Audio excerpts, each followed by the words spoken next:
Assalamualaikum, nama saya Neti Sarif. Saya kenal dengan Kak Jan dari PPM. Dan anak saya namanya Rika binti Agus Manto. Agus Manto yang mengalami sakit ketumbuhan di otak dan kanser darah. Jadi dah berapa lama ni dia sakit? Bagaimana tu sakit dia sebenarnya? Dia sakit dah semenjak tahun 1980. 2018,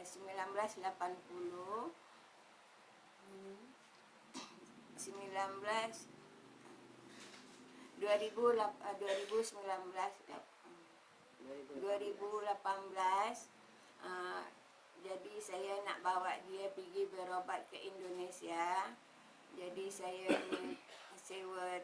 sewa troli untuk naik pesawat. Jadi apa kata orang KLIA, siapa yang sakit? Anak saya. Dia boleh berdiri tak? Tak. Boleh berjalan tak? Tak. Sekarang awak pergi bangunan bawah. Apa keputusan dari doktor? Bawa ke sini. Rupanya simptom-simptom ketumbuhan di otak. Apa kata orang sana, sekarang juga awak pergi ke hospital SKL. Awak boleh pergi ke Indonesia tapi tunggu dia sembuh. Tiket awak tak hangus, dia kata. Jadi saya bawa lah dia ke SKL. Rupanya dia kata dah di X-ray dah apa oleh orang SKL. Jadi besok dia nak operate, dia kata. Kami anak beranak senang hatilah dia bawa dia operate besok.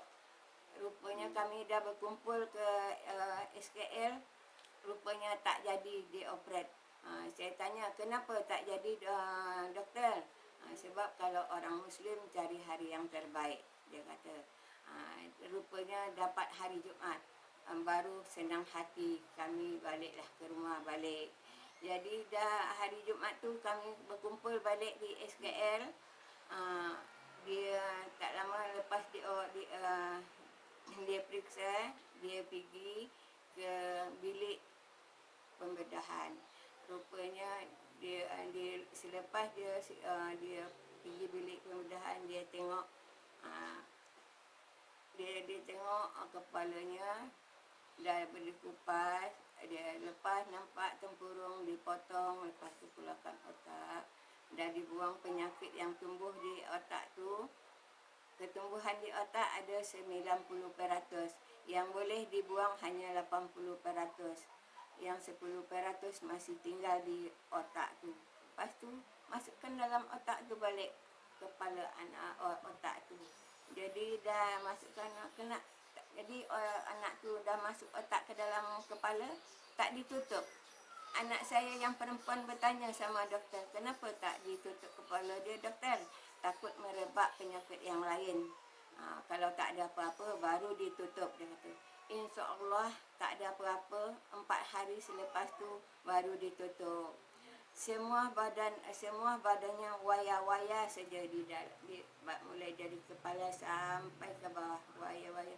Sehingga saya tak tahan perasaan menengok anak. Saya menangis tapi telan ke dalam. Jadi menengok anak kami dah berunding, anak beranak. Sebab saya tak ada suami, saya seorang ibu tunggal. Saya lah mak, saya lah ayah, anak ramai. Jadi kami dah balik dah. Lepas tu siapa yang nak menunggu kakak di sini? Dia cakap, tak apa saya, kata Reni saya ni orang berani. Orang berani, dia apa pun sanggup dia meninggalkan anak kecil di rumah. Janji dia menjaga kakak dia di hospital. Tu kata orang hospital, tak payah ditunggu. Tapi dia tak puas hati, dia tunggu juga kakak dia tu. Menengok semua wayah dipasang di seluruh badan dia tu. Dia menangis sehingga tak makan nasi anak-anak saya. Apa yang dimasak tak dimakan. Hanya perhatian terhadap kakak dia saja. Saya pun, mama tak payah menangis, mama tak payah menangis. Itu dugaan untuk kita, itu cobaan untuk kita. mudah-mudahan ada di kelebihan daripada si Reni ni. Jadi saya dengar, Mama sabar ya Ma, Mama sabar ya Ma. Ya nak itu saya. Mama jaga cucu Mama ni. Anak Mama ramai, dia kata. Lepas tu dah operate, dah seminggu lepas tu, entah 2 minggu, tak ingat makcik ni orang pelupa. Sudah itu pergilah ke hospital Tawakal, pergi hospital untuk menengok apa sebetulnya penyakit dia. Sebab alat-alat di hospital SKL tak cukup, pergi ke hospital swasta. Jadi pembayarannya kalau ditanya ditolong oleh doktor yang di dalam tu, ditanyakan di mana yang murah, yang baik. Secara kebetulan dapat di hospital Tawakal, dapatlah bayar 2,000. Sudah itu bayar cash tu bukan kerana Mana macam cari duit tu? kami anak beranak, ada bantuan dari orang. Sudah itu dah pergi, dah dapat apa keputusan di hospital Tawakal, dia cancel darah. Cancel darah. Lepas tu sebulan lebih di hospital SKL, lepas tu bawa ke hospital Ampang buat kemo. Sebulan lebih dekat hospital. Tak di Tawakal, hanya waktu cek saja. Cek dia dapat cancel darah, itu saja. Lepas tu balik ke SKL balik. Jadi keputusan SKL dihantar ke Ampang. Hantar ke Ampang dibuat kemo sehingga tak boleh, semua dah wayah-wayah di badan dia. Makcik sehingga menggigil menengok dia tu menggigil. Anak yang sakit tak ada apa-apa, makcik yang menengok sehingga tak larat, dah lemas. Sudah itu Amak duduk sini, dia kata, apa kata doktor, dia tak boleh makan apa-apa satu pun, hanya yang boleh minum air sejuk dan es krim. Rambut semua gugur, semua bulu-bulu pori-pori tu pun semua gugur. 2 bulan selepas tu buat radioterapi. Macam dia terbakar, macam mana arang api tu, kayu tu, macam itulah hitam dia semua, seluruh badannya. Makcik menangis siang malam, sembayang, apalah cobaan untuk Mama nak, apalah kesilapan Mama selama ni nak. Inilah dicontohkannya untuk kita nak. Kalau boleh pindahkanlah penyakit Eka tu sama Mama. Biarlah Mama menanggung daripada Eka yang menanggung, kata makcik. Lepas tu adik dia yang perempuan ni, dia pulang-alik pergi ke hospital, pergi tengok adik kakak dia, sambil bagi makan dia. Dia makan apa yang boleh dimakan, tak ada satu pun, hanya melalui wayah saja. Wayah saja. Mama, apa kerja Mama buatlah, dia kata. Buatlah kerja Mama. Jadi dia sebab dia ada suami, dia dah boleh balik, entah berapa bulan selepas tu boleh balik. Pergilah ke mula-mula makcik bawa dia ke rumah ni. Tu suami dia mungkin tak selesa kerana banyak anak, mungkin kerana rumah tak memuaskan, mungkin untuk bagi dia. Dia bawa ke rumah dia, ke rumah flat bandaraya, sebab suami dia kerja bandaraya. Kerja bandaraya. Jadi ada jugalah keringanan sikit sebab suami dia kerja kerajaan kan. Kerja kerajaan. Jadi mengenai kalau pembayaran tentang suami dia. Jadi lama jugalah suami dia menjaga selama 4 tahun. Suami dia pagi mandikan dia, bagi makan dia. Nanti tengah hari waktu suami dia rehat, bagi makan dia ke rumah. Lepas tu balik, nanti malam baru jumpa dengan suami balik. Selama 4 tahun. Lepas ni, sebelum Raya Cina ni, suami dia datang ke rumah. Makcik waktu tu pergi meniaga sayur ke pasar malam. Kalau tak makcik pergi mencari apa yang nak dimakan. Anak ramai, cucu ramai. Jadi dah balik ke rumah, ada Eka, kata makcik sama dia lah. Tu Mah, bangsa datang tadi, nama dia Saril, tapi panggil Sah-Sah saja. Sudah tu Kak Rika ditumpangkan oleh bangsa seminggu dia sebab ada hal, dia kata. Alhamdulillah, dia sibuk mungkin. Sebab hujung tahun, kata awal tahun, kata makcik. Tu dah 2 minggu dia tak ada datang. Hari yang ketiga lah dekat nak puasa, dia datang. Dia datang, saya Erika minta cerai, dia kata. Tapi Siapa? Suami dia? iya, saya dulu dia kata, tu apa fikirlah, dia kata sama Rika. Tapi Rika dia diam. Sekarang memang saya nak kahwin. Jadi saya sekarang ni Jadi dia diceraikan dia- sebelum puasa lah. ya, sebelum puasa. Dia kata besok pergi mahkamah, naik mahkamah. Dia kata 10 hari bulan sebelum nak puasa. Bila dia tahun ni? Tak, ini baru ni. Baru berapa, sebelum puasa lah. Ni nak puasa. Dia kata besok pergi naik mahkamah. Saya memang nak ceraikan si Rika, dia kata.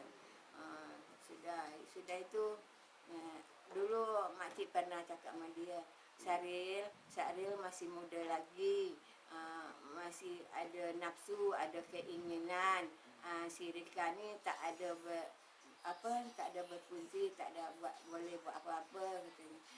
Mah, dia kata, kalau saya nak kahwin 4 orang nak datang sini, katanya. Tapi saya tak mau, saya nak betul-betul nak jaga Rika, dia kata. Tapi ternyata tu Mah kata dia saja yang macam itu. Hanya belum masuk puasa lagi dia dah cerai. Dia kata Saril belum boleh kahwin sebab masih dalam iddah 3 bulan, dia kata. Tak boleh kahwin. Tapi iddah untuk Rika masih dibayar selama 3 bulan, kata dia. Tapi ternyata yang 3 bulan tu tak ada dia bagi pun. Tapi makcik tak ada minta. Tak dibagi dia pun kami makan juga. Janji makcik berusaha, ada usaha, ada rezeki. Janji yang halal. Itu saja. Walaupun makcik jual sayur, makcik tak hina. Makcik bukan mencuri. Itu saja. Makcik meniaga di mana? Niaga bersama malam pasal pagi. Sebetulnya makcik tak larat lagi. Tapi siapa nak jarak? Kita tak ada suami, ada anak, tolong dia. Makcik dia dapat bantuan daripada zakat? Makcik belum nak waktu tu nak bantuan urus Rika. Sebab surat kad kuning tu sama suaminya baru dibagi kat suami dia tu. Jadi belum anak saya yang tolong dia tu, dia dulu kerja di Australia. Kerja sudah tu anak dia yang 3 tinggal sama saya. Perut dia buncit balik ke sini, datang ke sini, sampai sini melahirkan. Jadi saya tak tahulah, dia tak nak kerja, tak boleh. Kalau Reni kerja, macam mana kakak nak? Dia sayang kakak dia, dia sanggup dia meninggalkan kerja dia untuk dia. Tapi Alhamdulillah yang anak saya Reni, baik adik dia, adik Reni atau abang dia, Alhamdulillah dia tolong. Memang tak tolong dengan duit, tapi dengan tenaga ada dia tolong. Itu saja. Makcik ni kadang-kadang pingsan di pasar. Kenapa? Umur dah 60 lebih. Angkat yang berat, turunkan yang berat. Tapi nak minta tolong dengan orang dengan duit juga. Kadang-kadang dapat duit, kadang-kadang tidak. Balik modal tu adalah.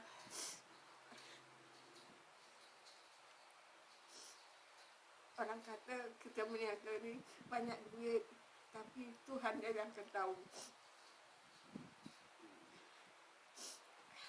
Jadi sekarang ni makcik dengan anak makcik, makcik pergi meniaga memang semenjak memang Alhamdulillah lah dapat meniaga, tapi taklah seperti dulu kan.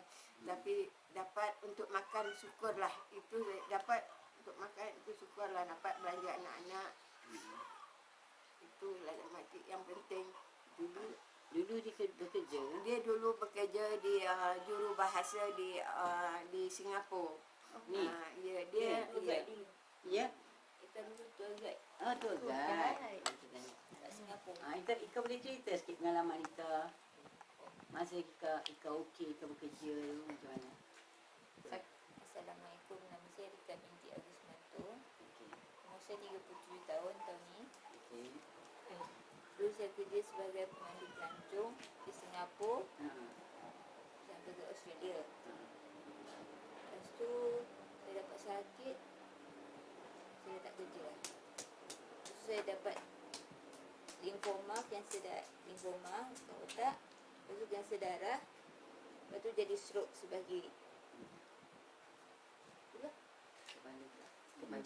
Jadi berapa lama dah menderita sakit? Dah 10 tahun lah. Dah 2 tahun lah. Berapa tahun? 10 tahun. 10 10 tahun. tahun. So macam sekarang ni masih ada buat rawatan lagi lah. Ada dah bulan 6 ni. So mungkin boleh cerita sikit nasi rawatan tu berapa biasa kos minimum yang dia perlukan. Ia dengan suami dia. Ini baru ni lah. Ika dah kahwin ke? Saya kahwin tak, tapi dia kena cerai. Ha. Kad tu semua kan dengan dia. Dia kan minta, dia tak Bila bagi. cerai, Ika kahwin berapa lama dah Ika dah berkahwin? Berapa tahun? Tahun 85. Selain tahun 95. 95 dia kahwin. Ika kahwin tahun bila? 95.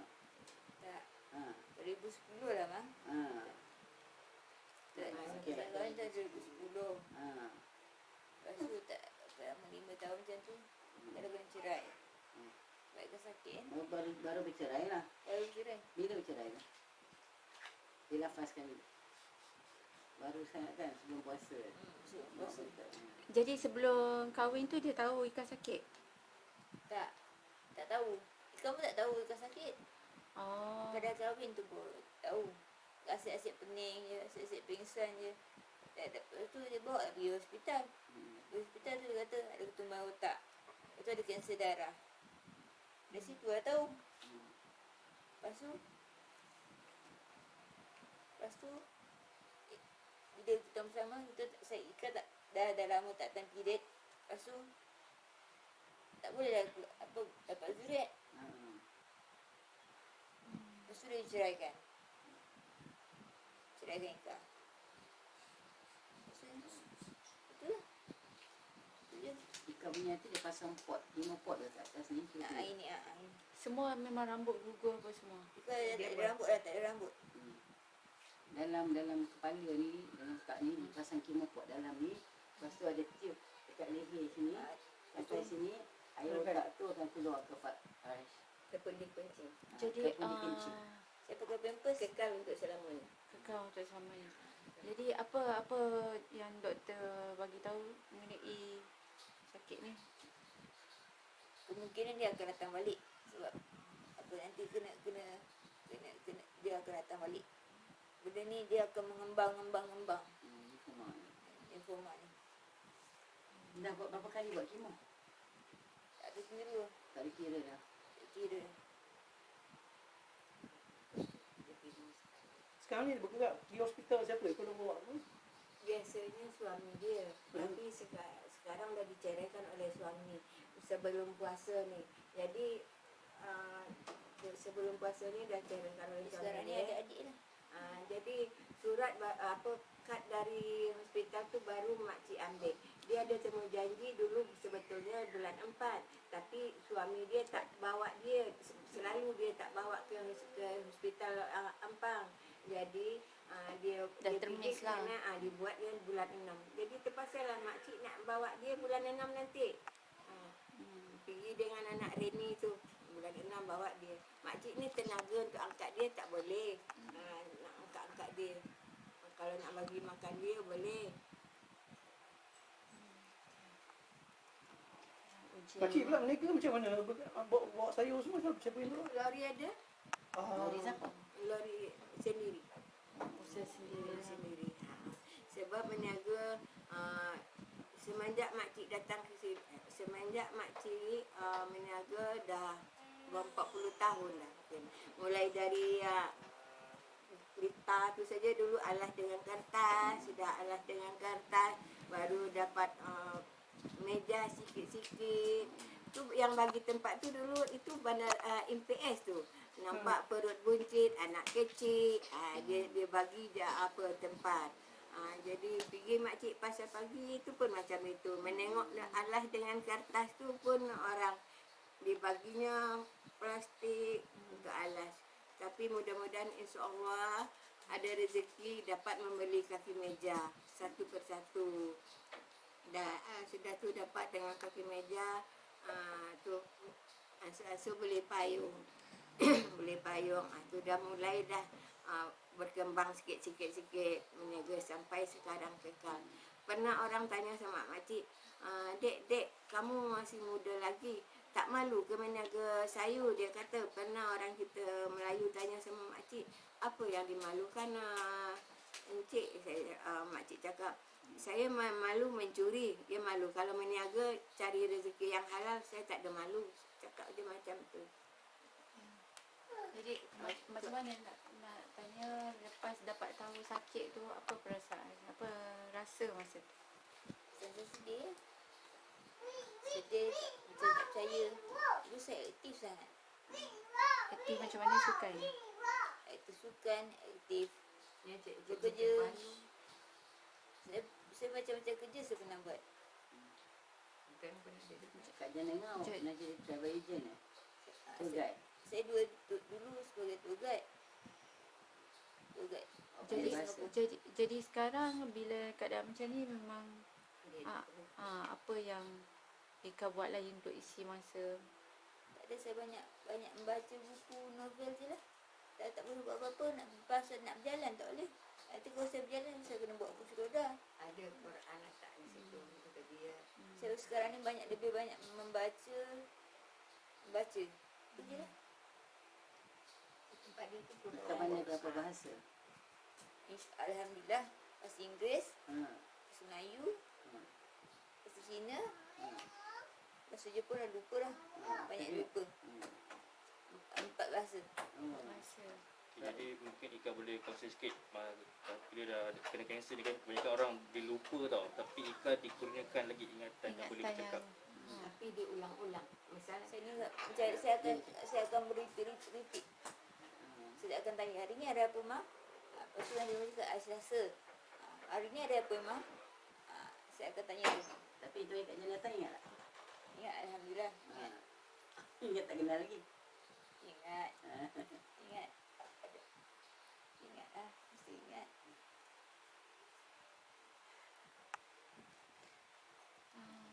okey. Jadi mungkin Ika boleh bagi kata-kata nasihat kepada pengidap kanser yang lain. Bagaimana diorang perlu kuat untuk hadapi setiap hari lah. Banyakkan berzikir, insyaAllah. Berfikir yang positif sekarang, ke depan, yang fikir ke belakang. Itu je lah yang saya boleh nasihat. Mungkin dah kan Ika terkejut tak masa dia ni lah? Kejut lah. Masa sakit tu pun dia dah dengan perempuan tu dia bercinta-cinta dengan perempuan tu. Dia tanya kenapa boleh lambat kerja, OT. Bila dia tanya kawan-kawan, dia tak datang tu. Ika boleh tak nak minta izin untuk Ika ulang balik yang ayat Ika tadi yang sakit diceraikan tu apa diceraikan tu lagi sakit daripada mengidap ni. Nak minta Ika sebut boleh. kata Kita tadi. sebut kataan tak boleh. Macam mana? Macam ni. Sakit, kanser, apa? Okey, apa perasaan Ika? Mana yang lebih sakit? Sakit sebab kanser ni ke ataupun diceraikan? Ceraikan. Okey. Kenapa tu? Kenapa sakit ditinggalkan? Bila saya sihat, dia sayang-sayang. Bila sakit, dia tinggal. Dia cari yang lain. Alasan dia, saya tak boleh bagi dia zurat. Hilang tempat berpaut lah. Betul lah. Ha? Hilang tempat berpaut lah. Tak adalah hilang paut. Tapi macam saya kecewa lah. Bila saya sihat dulu, dia ambil saya. Lepas tu, sekarang ni bila saya sakit, dia pulangkan. Lepas tu, yang saya geramnya, dia nafkah saya, dia tak bagi. Dia kata tak ada lah. cerai je lah. Mana ada nafkah dah, dia kata. Sekali, okay, Assalamualaikum warahmatullahi wabarakatuh. Nama saya Panji Yahya. Jawatan saya adalah sebagai Ketua Biro Keselamatan MPJK Kampung Cangkat dan juga Ketua Biro Keselamatan JKP Zon 3, Jawatankuasa Penduduk Zon 3 MPS di Gombak ni. Jadi realitinya rutin saya, harian saya adalah bergaul dengan masyarakat, dan dalam masa yang sama saya terpanggil kerana ada beberapa ketika saya berjumpa dengan adik Rika ni di rumah ni lah, yang mana saya lihat baru saya sedar bahawa dalam Kampung Cangkat ni ada adik Rika yang terlantar, yang punya sakit kanser, tapi sakit kanser sendiri. Dan apa yang saya boleh bantu sebelum ni, kita banyak NGO yang bantu semua, dan juga pihak kampung, begitu juga dengan kerajaan negeri, dengan sebabkan saya ni Jawatankuasa Penduduk, banyaklah bantuan-bantuan yang saya cuba salurkan, dan alhamdulillah saya terjumpa dengan Kak Jan itu sendiri dari PPIM, yang mana beliau ingin membuat sumbangan daripada PPIM sendiri kepada orang-orang yang berkelayakan lah, yang memerlukan, dan saya bawa lah ke sini, dan beliau tengok, dia sendiri terharu. Ish, macam masih ada lagi dalam kampung yang memang macam ni, tapi dalam masa sama adik Rika ni dia sangat berjiwa besar, dan tidak pernah mengeluh pun tentang dia sakit ke apa ke, tak pernah. Dan paling uniknya sekali, saya suka dengan adik Rika ni, dia punya semangat dia yang luar biasa, iaitu dia ada semangat nak mengajar lagi. Dia tahu saya, kadang-kadang dia tanya dengan saya, adik dia pun ada yang Reni pun pandai bahasa Mandarin, jadi dia kadang communicate dengan dia orang dalam bahasa Mandarin.